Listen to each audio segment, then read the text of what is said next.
Hi everyone, welcome to S exams Adda current affairs. So ఈరోజు మనము ఈ వీడియోలో గ్లోబల్ పీస్ ఇండెక్స్ 2025 గురించి డిస్కస్ చేద్దామండి. దీన్ని మనము ప్రపంచ శాంతి సూచి అని చెప్పేసి అంటాం. It is better global peace index 2025. ఈ ఇండెక్సెస్ మీద కూడా ఖచ్చితంగా మనకి ఏ ఎగ్జామ్లో అయినా సరే ఒక మార్క్ అనేది ఖచ్చితంగా అడుగుతా ఉన్నారు. మరి ఈ ఇండెక్స్కి సంబంధించి ఎగ్జామ్ పాయింట్ ఆఫ్ వ్యూలో అసలు ఈ ఇండెక్స్ని ఎవరు రిలీజ్ చేస్తారు, భారతదేశం స్థానం ఏంటి, మొదటి 3 ప్లేస్లో ఉన్నటువంటి కంట్రీస్ ఏంటి, అదేవిధంగా బాటమ్ కంట్రీస్ ఏంటి, గత ఇయర్స్తో కంపేర్ చేస్తే అంటే 2024తో కంపేర్ చేస్తే 2025లో భారతదేశం ర్యాంకు పెరిగిందా తగ్గిందా, అసలు ఇండెక్స్ని ఎవరు రిలీజ్ చేస్తారు, ఇలాంటివన్నీ కూడా ఎగ్జామ్లో అడుగుతున్న సందర్భాలు ఉన్నాయి. అవేంటో చూద్దాం. చూడండి, గ్లోబల్ పీస్ ఇండెక్స్ అని చెప్పేసి అంటామండి. ఈ గ్లోబల్ పీస్ ఇండెక్స్ 2025 ఈ ఇండెక్స్ని ఎవరు సార్ రిలీజ్ చేస్తారు అంటే ఐఈపి అనేటువంటి ఒక సంస్థ. ఐఈపి అనేటువంటి ఒక సంస్థ. ఐఈపి అంటే ఏంటి సార్ అంటే institute for economics and peace అని చెప్పేసి అంటామండి. సో దీని ఫుల్ ఫామ్ ఏంటి సార్ అంటే institute for economic and peace అని చెప్పేసి అంటాం. Economics and so economics and peace అని చెప్పేసి అంటాం. So peace economics and peace అని చెప్పేసి అంటాం. అయితే ఇది ఆస్ట్రేలియా సిడ్నీ కేంద్రంగా పనిచేస్తూ ఉంటుంది. సో ఎక్కడండి? ఆస్ట్రేలియా సిడ్నీ కేంద్రంగా పనిచేసేటువంటి సిడ్నీ కేంద్రంగా పనిచేసేటువంటి ఒక సంస్థ. వీరు ప్రతి సంవత్సరం కూడా గ్లోబల్ పీస్ ఇండెక్స్ అని చెప్పేసి రిలీజ్ చేస్తూ ఉన్నారు. సో 2007 నుంచి సో మనకి వీరు ఈ యొక్క ఇండెక్స్ని రిలీజ్ చేస్తూ ఉన్నారు. మరి ఈ సంవత్సరం రిలీజ్ చేసినటువంటి ఇండెక్స్ ఎన్నో ఎడిషన్ సార్ అంటే 19వ ఎడిషన్ అని చెప్పేసి మనం గుర్తుంచుకోవాలి. 19th ఎడిషన్ అని చెప్పేసి అంటామండి. సో మనకి 2024లో అయితే మాత్రము విడుదల చేసింది 18వ ఎడిషను. 2025లో అంటే ఈ సంవత్సరం విడుదల చేసినటువంటి ఇండెక్స్ ఎన్నో ఇండెక్స్ సార్ అంటే 19వ ఎడిషన్ అని చెప్పేసి అంటాం. సో దీనిలో మనం మొత్తంగా 23 క్వాలిటేటివ్ అండ్ క్వాంటిటేటివ్ పారామీటర్స్ అని చెప్పేసి అంటామండి. అంటే దాంట్లో ఎటువంటి పారామీటర్స్ తీసుకుంటారు అనేవి ఒక 23 ఉంటాయి. సో వాటిలో మళ్ళీ సపరేట్గా మనకి ఒక 3 డైమెన్షన్స్ ఉంటాయండి. ఆ 3 మనం గుర్తుంచుకోవాలి. అంటే ఈ యొక్క పీస్ ఇండెక్స్ని తయారు చేయడంలో భాగంగా వాళ్ళు ఈ యొక్క డొమైన్స్ని తీసుకుంటారు ప్రధానంగా అంటే ప్రధానంగా 3 డొమైన్స్ అని. సో చూస్తే మనకి ఇక్కడ సొసైటీ, సేఫ్టీ అండ్ సెక్యూరిటీ అని చెప్పేసి అంటామండి. అంటే సొసైటీ అండ్ సెక్యూరిటీ అంటే సామాజిక భద్రత ఏ విధంగా ఉంది ఆయా దేశాలలో అని చెప్పేసి చూస్తారు.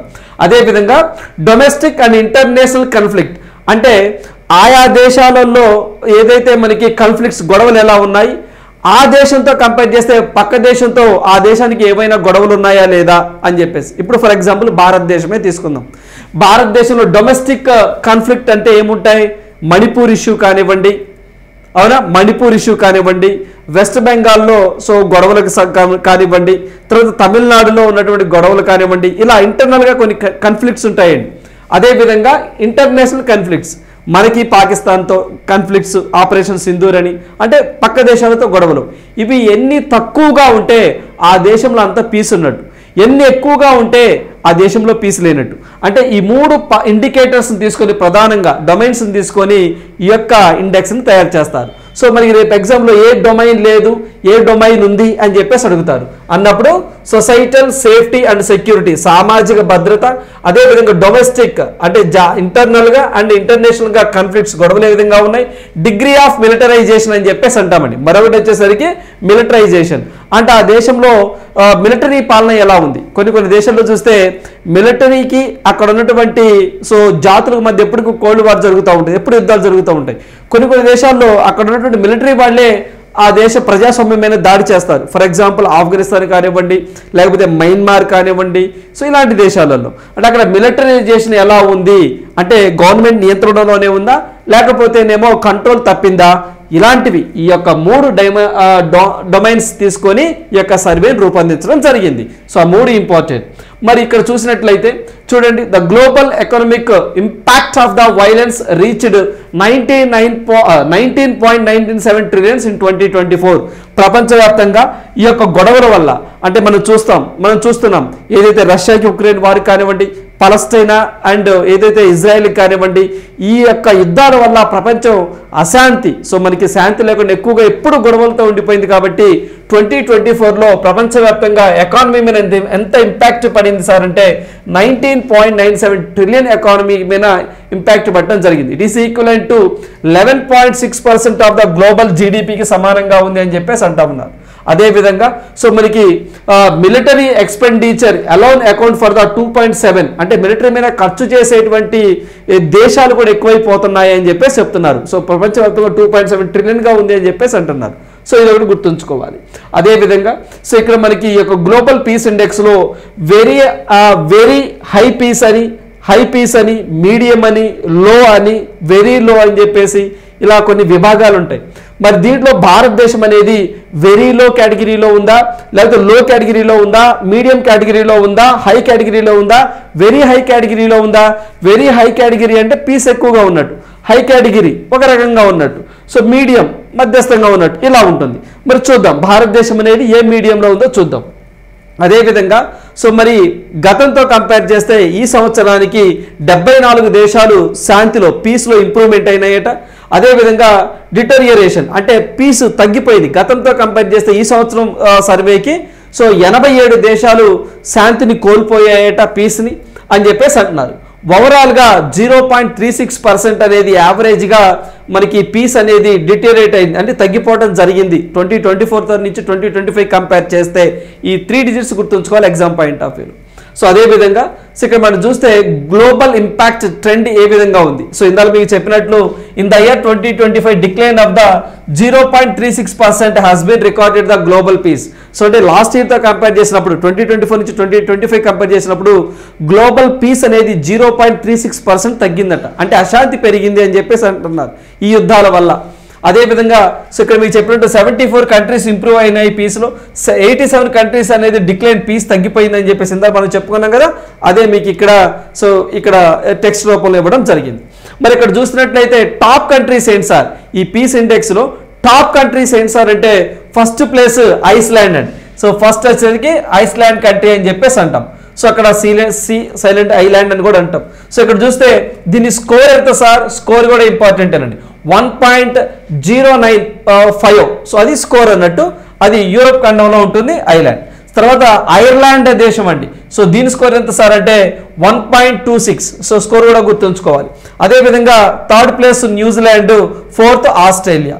సో మనకి ఇక్కడ చూస్తే ఫస్ట్ మాత్రమే ఇది గుర్తుంచుకోండి. సో ఇవి గుర్తుంచుకోండి లేకపోతే లేదు, అది ఆప్షనల్, ఎందుకంటే ఫస్ట్ ప్లేస్ కాబట్టి స్కోర్ అడగడానికి పాసిబిలిటీ ఉంది. 1.095 స్కోర్ రావడం వల్ల ఫస్ట్ ప్లేస్లో ఉంది ఐస్లాండ్. సో అందువల్ల ఇక్కడ ఇందాక మీకు మ్యాప్ చూపించినప్పుడు ఇదిగోండి, సో ఇది మనకి వెరీ హై కేటగిరీలో ఉన్నది, ఏంటి సార్ అంటే ఐస్లాండ్ అని చెప్పేసి అంటాం, రైట్. సో మరి తర్వాత టాప్ 3 కంట్రీస్ లేదా top 4 countries, it is better top 4 కంట్రీసే గుర్తుంచుకోండి, ఎందుకంటే మనకి ఆప్షన్లో 4 కంట్రీస్ ఉంటాయి కాబట్టి టాప్ 4లో లేని కంట్రీ ఏంటి అని చెప్పేసి అడుగుతారు. అన్నప్పుడు Iceland, Norway, New Zealand, Austria, not Australia, Austria అని చెప్పేసి అంటాం. ఓకేనా? Austria capital Vienna, right.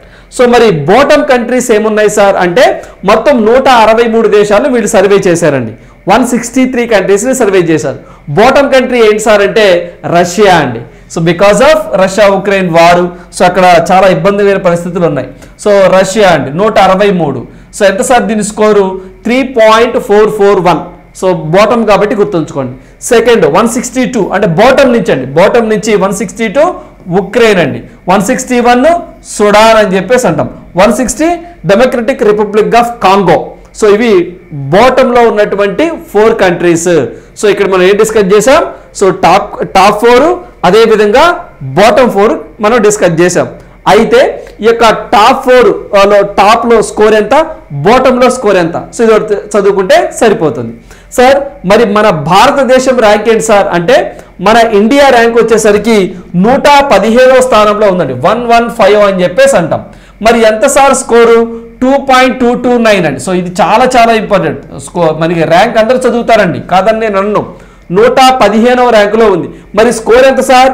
2.229. So అది స్కోరు. సో మరి గతంతో కంపేర్ చేస్తే 0.58%. సో మనకి ప్రీవియస్తో కంపేర్ చేస్తే ఇంప్రూవ్ అయింది అని చెప్పేసి అంటున్నారండి. సో ఇంప్రూవ్ అయింది అని చెప్పేసి అంటున్నారు. అంటే ఇప్పుడు మనం చూస్తే మన భారతదేశము ఏ ట్రెండ్లో ఉంది సార్? ఇందాక మీరు ఇక్కడ చూపించాను చూసారా ఒక మ్యాప్. సో మరి ఏ ట్రెండ్లో ఉంది అంటే మీడియం ఇంపాక్ట్ అని చెప్పేసి గుర్తుంచుకోండి. ఇదిగోండి. సో రేపు ఎగ్జామ్ ఇలాంటి క్వశ్చన్స్ అడుగుతున్నారండి. ప్రీవియస్ పేపర్ మనం ఒకసారి చూస్తే భారతదేశం గ్లోబల్ పీస్ ఇండెక్స్ 2025లో ఏ కేటగిరీలో ఉన్నది అంటారు. అన్నప్పుడు మీడియం కేటగిరీలో ఉన్నది అనే పాయింట్ మీరు గుర్తుంచుకోవాలి. ఏంటంటే మీడియం కేటగిరీ అని చెప్పేసి అంటాం. సో మీడియం కేటగిరీలో ఉన్నది అని చెప్పేసి మీరు గుర్తుంచుకోవాలి. ఏ సార్ అంటే మీడియం అని చెప్పేసి అంటాం. మీడియం కేటగిరీ అని చెప్పేసి అంటాం. ఆ కేటగిరీలో ఉంది. సో అందువల్ల ర్యాంక్ ఏంటి, స్కోర్ ఏంటి చదువుకోవాలి. మరి 2024లో మరి లాస్ట్ ఇయర్ ఎంత ఉంది సార్? 116 ఉందండి. మరి ఈ సంవత్సరం ఒక స్థానం మెరుగవటం జరిగింది. సో వన్ ప్లేస్ అనేది మెరుగయ్యాము. 116 నుంచి 115కి వచ్చాం. అంటే చాలా తక్కువగా ఉంటే బాగా పీస్ ఉన్నట్టు, అంటే ఒక స్థానాన్ని మెరుగయ్యాం. అదేవిధంగా 2023లో భారతదేశం ర్యాంకు 126. చూడండి 123 నుంచి 124కి బాగా పెరిగిందండి, అంటే బాగా మెరుగయ్యాం అన్నట్టు. So it is better. 2023 126 rank, 2024 116, 2025 115. So it is better. 2024 గుర్తుంచుకోండి, 2025 గుర్తుంచుకోండి. 23, 20 అడగకపోవచ్చు. సో 24, 25 గుర్తుంచుకోండి. 24 అయితే 116, 25 115. స్కోర్ ఇక్కడ ఇంపార్టెంట్. ఇది స్కోర్ అవసరం లేదండి, ఇంక దీని స్కోర్ అవసరం లేదు. సో ఇందువల్ల ఏ కేటగిరీ? మీడియం కేటగిరీలో ఉన్నది అనే పాయింట్ గుర్తుంచుకోవాలి. సో మొత్తము 163 కంట్రీస్కి 163 కంట్రీస్కి భారతదేశం ర్యాంకు 115 మీడియం కేటగిరీ. మరి దాంతో పాటుగా సో ఇక్కడ పర్టికులర్గా సౌత్ ఏషియా, మన భారతదేశం సౌత్ ఏషియాలో ఉందండి. సో మరి సౌత్ ఏషియాతో కంపేర్ చేసినప్పుడు భారతదేశం ర్యాంక్ మళ్ళీ మారిపోయిందండి. గ్లోబల్ పరంగా చూస్తే 115, ప్రపంచవ్యాప్తంగా 123 దేశాల్లో. అలా కాకుండా సౌత్, సో మనకి ఏషియాలో చూసినట్లయితే ఫస్ట్ కంట్రీ ఏంటి సార్ అంటే భూటాన్. ఎందుకైనా మంచిది గుర్తుంచుకోండి, భూటాన్ అని చెప్పేసి అంటాం. So first place. Overall rank ఎంత? 21 భూటాన్ది. ఇదొకటి. తర్వాత మన ఇండియా చూద్దాం. మన ఇండియా చూస్తే సౌత్ ఏషియాలో ఎన్నో ర్యాంక్ సార్? 4వ ర్యాంకు. సో ఓవరాల్గా స్కోర్ ఓకే. సో 2.229 అది ఓకే. ఓవరాల్గా ఎంత? 115 డిస్కస్ చేసామా?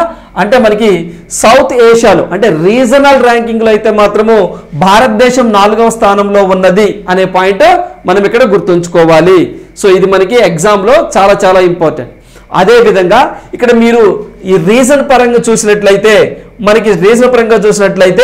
సో లీస్ట్ పీస్ అండి, అంటే చాలా పీస్ చాలా తక్కువగా ఉన్నటువంటి రీజియన్ ఏం సార్ అంటే middle east and north America అని చెప్పేసి అంటామండి. ఏంటంటే మిడిల్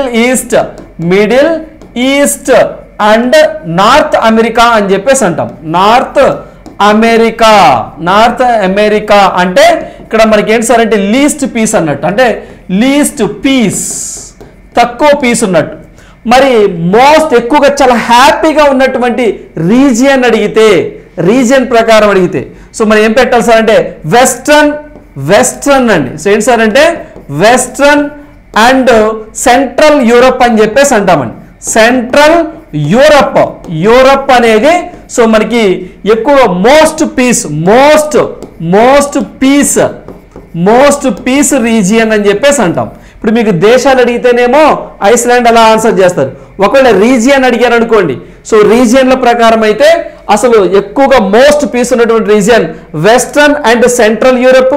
చాలా లీస్ట్ పీస్ తక్కువగా ఉన్న ఏ రీజియన్స్ అంటే middle east and north America అని చెప్పేసి అంటాం. ఈ రెండు కూడా ఎగ్జామ్ పాయింట్ ఆఫ్ వ్యూలో గుర్తుంచుకోవాలి. రైట్. సో మరి దీనికి సంబంధించి ఇవ్వండి ఏదైతే మనకి ఇప్పుడు దాకా. సో ఒకసారి క్విక్ రివిజన్ చేస్తాను చూడండి. ఏదైతే ఈ యొక్క పీస్ ఇండెక్స్ని ఎవరు రిలీజ్ చేస్తారు, అదేవిధంగా అసలు అది ఏ దేశానికి సంబంధించిన ఇన్నోవేషన్ ఎప్పటి నుంచి చేస్తున్నారు, అదేవిధంగా దానికి తీసుకోవాల్సిన డొమైన్స్ ఏమున్నాయి, ఆ 3 గుర్తుంచుకోవాల్సింది. దాంట్లో పరంగా అసలు గ్లోబల్ ఎకానమీ మీద ఎంత ఇంపాక్ట్ పడింది, జీడిపిలో దాని పర్సంటేజ్ ఎంత, అదేవిధంగా దీంట్లో కేటగిరీస్ ఉంటే భారతదేశం మీడియం కేటగిరీలో ఉన్నది. మొత్తం ఎన్ని ఇంప్రూవ్మెంట్ అయిన దేశాలు 74, శాంతి తగ్గిన దేశాలు గత ఇయర్తో కంపేర్ చేస్తే 87. ఓవరాల్గా పీస్ అనేది లాస్ట్ ఇయర్తో కంపేర్ చేస్తే 0.36% తగ్గింది. సో అదేవిధంగా దీంట్లో ఉన్న టాప్ 4 కంట్రీస్ ఏంటి, అదేవిధంగా బాటమ్ 4 కంట్రీస్ ఏంటి, మన స్కోర్ ఏంటి, భారతదేశం యొక్క ర్యాంక్ ఏంటి, దాని స్కోర్ ఏంటి, గతంతో కంపేర్ చేస్తే ఎన్ని పాయింట్లు పెరిగింది తగ్గింది, 1 పాయింట్ మెరుగయ్యాం మొత్తం 123 దేశాలకి. పర్టికులర్గా సౌత్ ఏషియాలో భారతదేశం 4వ స్థానంలో ఉంది, సౌత్ ఏషియాలో మొదటి స్థానం భూటాన్ ఉంది. మరొక రీజన్ పరంగా తీసుకున్నట్లయితే సో మోస్ట్ పీస్ అంటే చాలా పీస్ఫుల్ దేశాలు ఏ కాంటినెంట్లో అంటే ఏ రీజన్లో ఉన్నాయి సార్ అంటే వెస్టర్న్ అండ్ సెంట్రల్ యూరప్. మరి చాలా పీస్ అనేది చాలా తక్కువగా ఉంది ఏ రీజన్లో సార్ అంటే మిడిల్ ఈస్ట్, నార్త్ అమెరికాలో చాలా తక్కువగా ఉన్నది అనే పాయింట్ మనం ఎగ్జామ్ పాయింట్ ఆఫ్ వ్యూలో గుర్తుంచుకోవాలి. సో ఈ పాయింట్ గుర్తుంచుకున్నట్లయితే ఖచ్చితంగా మీ యొక్క గ్లోబల్ పీస్ ఇండెక్స్ మీద ఎగ్జామినర్ ఎలా అడిగినా సరే మీరు ఆన్సర్ చేయొచ్చు. సో ఈ వీడియోకి సంబంధించి సో కింద మీ కమెంట్స్ రూపంలో తెలపండి. All the best, thank you.